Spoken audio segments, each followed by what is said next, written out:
number 4, buyers get intimidated by numbers. All right, well, what are closing costs?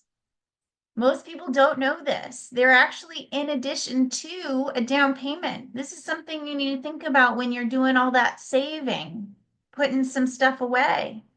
But no more confusion. Let's talk about it and put it out in the open. Closing costs are fees from your lender, right? It costs a little bit to get a loan.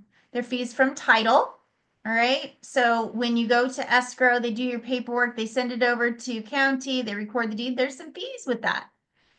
If you get a rate buy down program, which is an interest rate, lowering your interest rate, there are some fees that may be with that.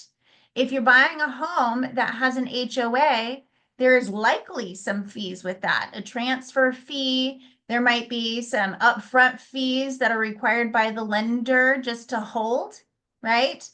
And then if it's a FHA or a VA loan, so VA loan has a one-time funding fee that is unavoidable, okay?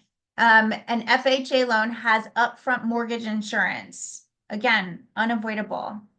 They're not giant, but there's something that you need to know about because they are absolutely applicable. And then C, prepaid taxes and insurance.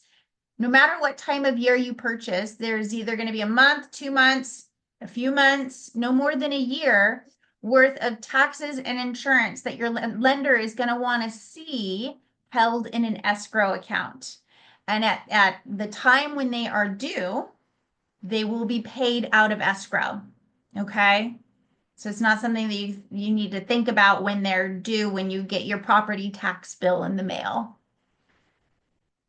The bad news is they're expensive, but the great news is we can have somebody else pay for them. Remember that slide when I said, you got me negotiating for you and I can get a seller's incentive? So it all comes down to the monthly payment.